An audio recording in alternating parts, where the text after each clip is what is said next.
नमस्कार दोस्तों, मैं हूं मुक्ता दीक्षित एस्ट्रोलॉजर। आज आप लोगों को इस वीडियो में बतलाऊंगी कि राहु की चाल क्या होने वाली है। यानी 2025 में राहु अपना राशि परिवर्तन कर रहे हैं और इनका जो राशि परिवर्तन होगा वह 18 मई से होगा।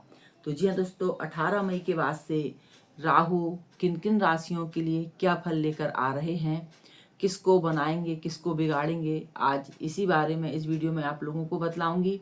और आप जैसा जानते ही हैं कि हमारे कार्यालय से जन्म कुंडली हस्तरेखा रत्न वास्तु के साथ साथ जन्म कुंडली हस्तरेखा रत्न वास्तु और शेयर मार्केट की एस्ट्रोलॉजी में आप gold, silver, Nifty bank, crude oil, इन सभी के दैनिक, वीकली, मंथली प्रेडिक्शन प्राप्त कर सकते हैं। साथ ही टाइम फ्रेम भी आप जान सकते हैं, अपनी जन्म पत्रिका आदि भी दिखला सकते हैं। तो हम देखेंगे राहु।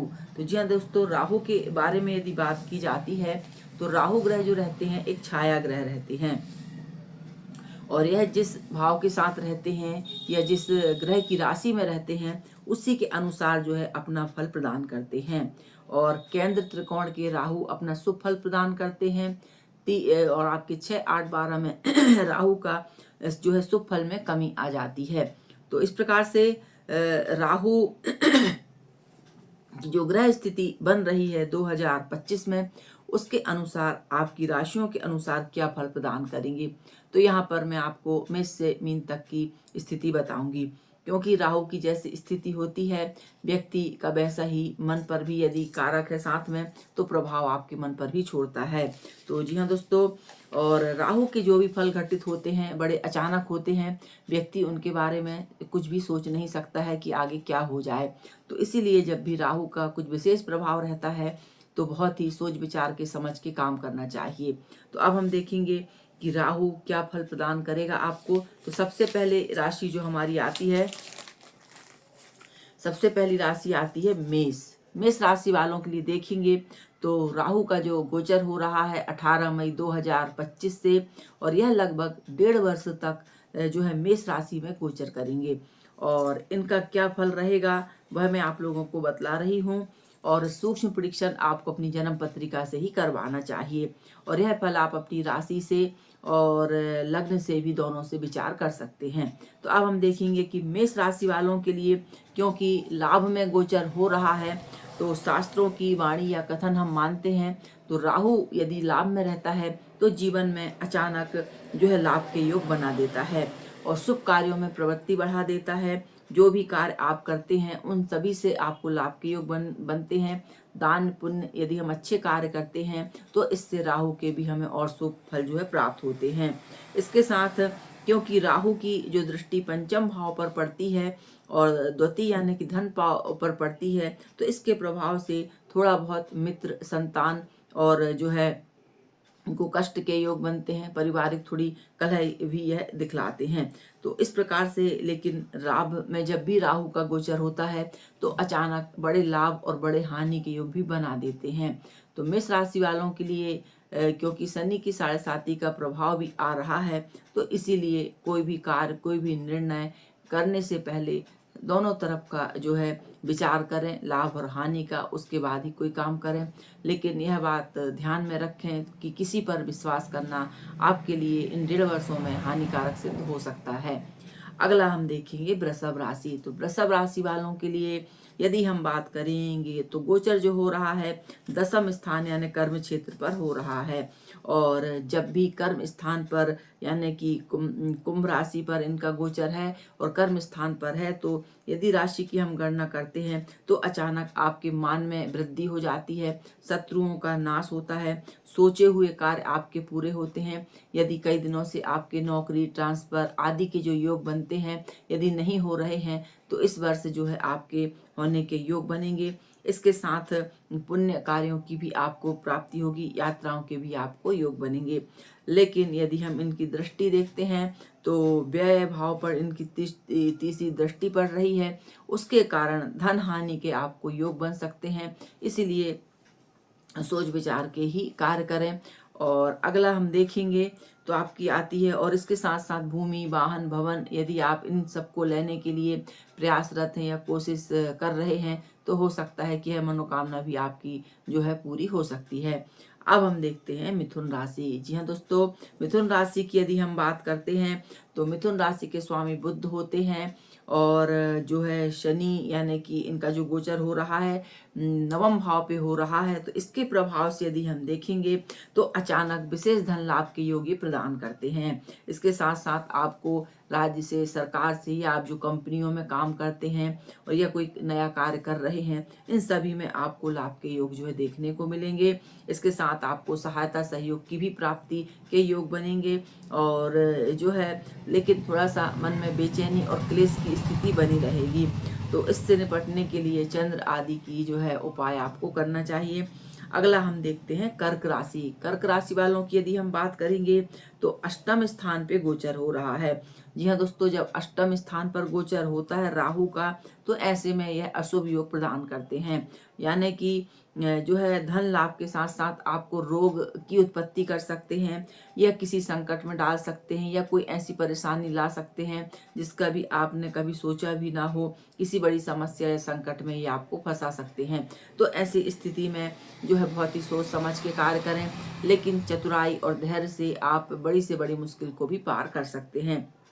तो कर्क राशि वालों के लिए जो है कुछ शुभ फल यह नहीं दे पाएंगे। अगला हम देखते हैं सिंह राशि। जी हाँ दोस्तों, सिंह राशि वालों के लिए यदि हम देखते हैं तो सप्तम स्थान पे इनका गोचर हो रहा है और जब भी सप्तम स्थान पर गोचर करते हैं तो ऐसी स्थिति में व्यक्ति को अपने कार्य व्यापार से लेकर के थोड़ी सी अधिक चिंता हो जाती है और कई बार पारिवारिक जीवन में उथल पुथल के योग भी बन जाते हैं, क्योंकि सिंह राशि वालों के लिए भी शनि की ढैया का प्रारंभ हो जाएगा। तो ऐसी स्थिति में बहुत ही सोच समझ के कोई भी निर्णय, कोई भी कार्य आपको करना पड़ेगा, वरना नुकसानी आपको हो सकती है। जीवन में कलह अशांति के योग बन सकते हैं, थोड़ा बहुत धन हानि भी देखने को मिल सकती है। मित्रों से सहायता तो मिलेगी, लेकिन जो है मन अशांत रहेगा और थोड़ा सा कफ, वायु आदि से, पित्त के रोगों से परेशानी आपको देखने को मिल सकती है। लेकिन धन के योग भी बनेंगे, क्योंकि व्यापार स्थान पर रहने से उत्तम योग बनाते हैं। और अगला हम देखते हैं कन्या राशि। जी हाँ दोस्तों, कन्या राशि वालों की यदि हम बात करेंगे तो छठवें स्थान पर गोचर हो रहा है और छठवां जो स्थान रहता है ऋण, रोग और शत्रुओं का होता है। तो जब भी छठवें स्थान पर गोचर होता है पाप ग्रहों का, तो छठवें स्थान पर ये आपको विजय दिलाने वाले हो जाते हैं, यानी कि हर कार्यों में आपको सफलता के योग दिलाएंगे। शत्रुओं पर आपकी जो है विजय मिलेगी, आपको शत्रुओं पर धन, सुख, वैभव, लक्ष्मी, इन सब की जो है आपको प्राप्ति होगी। और इसके अनुसार यदि हम देखें तो थोड़ा बहुत आपको नेत्र के जो है रोगों से परेशानी हो सकती है, थोड़ा बहुत पैरों में कष्ट हो सकता है। ऐसा ग्रह योग से जो है बनते हैं। लेकिन यदि कुंडली में यहाँ पर और कोई पाप ग्रह हैं या कोई ग्रह नीच के हैं तो थोड़ा सा रोगों की उत्पत्ति के योग भी बना देते हैं। तो और विशेष विचार जो रहता है जन्म पत्रिका से जरूर करना चाहिए। अब हम देखते हैं मतलब कि आपकी आती है कन्या राशि के बाद आपकी आती तुला राशि। जी हाँ दोस्तों, तुला राशि वालों के लिए यदि हम देखेंगे तो पंचम भाव में इनका गोचर हो रहा है और जब पंचम भाव में राहु का गोचर होता है तो अकस्मात धन के जो योग बन जाते हैं। इसका मतलब यह हुआ कि आपको लॉटरी, सट्टा और इन सब चीज़ों से जिन भी कार्यों से अचानक धन के लाभ के योग बनते हैं, इनमें जो है शेयर बाजार आदि से भी सफलता के योग जो है ये बना देते हैं और धन लाभ कराते हैं, भाग्य की वृद्धि होती है। लेकिन जो है बात यही है कि यदि किसी दूषित ग्रह के साथ हो जाते हैं तो थोड़ा शुभ फल में कमी कर देते हैं। तो यह विचार भी विशेष रूप से जो है फल विचार करते समय देख लेना चाहिए। अगली हम बात करेंगे वृश्चिक राशि की। वृश्चिक राशि की हम बात करेंगे तो जो राहु का गोचर हो रहा है आपके चतुर्थ स्थान पर होगा। जब राहु चतुर्थ स्थान पर आ जाते हैं तो ऐसी स्थिति में जो आपके अपने लोग रहते हैं, इन्हीं से आपके मन मुटाव हो जाते हैं, कष्ट के योगी बना देते हैं, अपने ही लोग परायों जैसा व्यवहार करने लगते हैं, जो है सुखों का नाश हो जाता है और ग्रह सुख में कमी आ जाती है। सगे संबंधियों से वाद विवाद बेकारण होने लगते हैं और जो है कई बार ऐसी स्थिति में मकान आदि स्थान परिवर्तन के जो है योग भी बन जाते हैं। पेट से संबंधित रोग उत्पन्न हो जाते हैं, हृदय संबंधित विकार उत्पन्न हो जाते हैं और किसी कारण से यदि आप मकान आदि का काम कर रहे हैं या करवा रहे हैं तो उसमें भी विघ्न बाधाएं शुरू हो जाती हैं। तो इस प्रकार से यदि कहा जाए तो चतुर्थ राहु जो रहता है थोड़ा सा शुभ फल नहीं देता है, इसलिए आपको इसके उपाय जरूर करना चाहिए। राहु के मंत्र का जाप करें और पीपल की पूजा करें, इसके साथ गरीबों की मदद करें तो राहु जो है अपना शुभ फल प्रदान करता है। हरा नारियल शिव मंदिर में प्रत्येक बुधवार को दान करें। अगला हम देखते हैं आपकी जो अगली राशि आती है धनु राशि। धनु राशि की यदि हम बात करेंगे तो पराक्रम में जो है गोचर होता है। तो पराक्रम में जब भी राहु का गोचर होता है तो इस गोचर के कारण जो है शरीर जो रहता है निरोग होता है, यानी आपको यदि कोई परेशानी अभी चल रही थी तो उससे आपको मुक्ति मिलेगी। इसके साथ धन की प्राप्ति भी होती है, धन वृद्धि होती है, भाग्योदय हो जाता है, यानी कि लोगों से जो अभी तक आपके काम नहीं बन रहे थे सहयोग की आपको प्राप्ति हो जाती है। शत्रु जो रहते हैं आपके परास्त हो जाते हैं, पराक्रम में वृद्धि होती है, रुके हुए कार्य आपके पूर्ण होते हैं और सुख समृद्धि की वृद्धि होती है।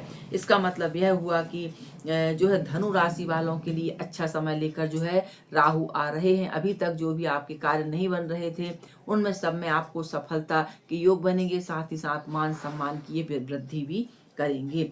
अगली राशि हम देखते हैं मकर राशि। मकर राशि वालों के लिए धन स्थान पे गोचर हो रहा है। तो जब धन स्थान पर गोचर करते हैं तो अचानक से जो है धन में कुछ बाधाएं उत्पन्न हो जाती हैं या फिर धन की हानि के योग बन जाते हैं। कुटुंब परिवार से बाधाएं हो जाती हैं। यदि विद्या पढ़ाई आदि आप कर रहे हैं, एग्जाम आदि दे रहे हैं तो इनमें कुछ व्यवधान उत्पन्न होने के योग बन जाते हैं और जो आपके शत्रु हैं वह उत्पन्न हो जाते हैं। नेत्रों में पीड़ाओं के योग बना देते हैं।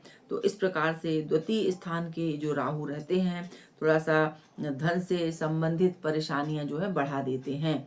अगला हम देखते हैं आपकी अगली राशि आती है कुंभ। कुंभ राशि वालों की यदि हम बात करेंगे तो लग्न में ही यानी गोचर हो रहा है और जब लग्न में ही इनका गोचर होता है तो ऐसी स्थिति में जो है ग्रह के कारण मान सम्मान धन वृद्धि संपत्ति सब कुछ की वृद्धि होती है। संतान से भी लाभ के योग बनते हैं। लेकिन कहीं पर यदि आपकी चंद्र जो आपकी कुंडली है उसमें राहु के साथ यदि चंद्र का योग हो जाएगा तो थोड़ी सी कष्ट पीड़ा और तनाव की स्थिति भी बन जाती है। माता के स्वास्थ्य को हानि के योग बना देते हैं।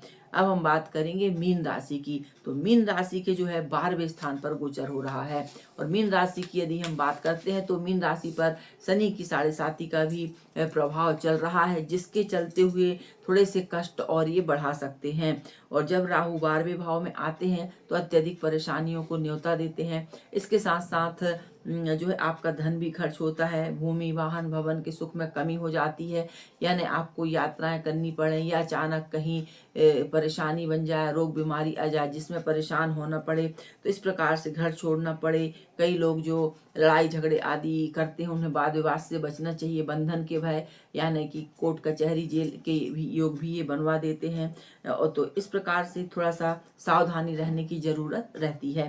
तो इस प्रकार से जो राहु रहता है वह किन के लिए शुभ फल दे रहा है और किन के लिए अशुभ, यह मैंने 12 राशियों के लिए बतलाया है। लेकिन यही कहूँगी कि सूक्ष्म परीक्षण आप अपनी जन्म पत्रिका से करवा सकते हैं। तो यह रहा आपका 2025 में राहु का असर किसको बनाएगा किसको बिगाड़ेगा, यह जानकारी मैंने आपको दी है।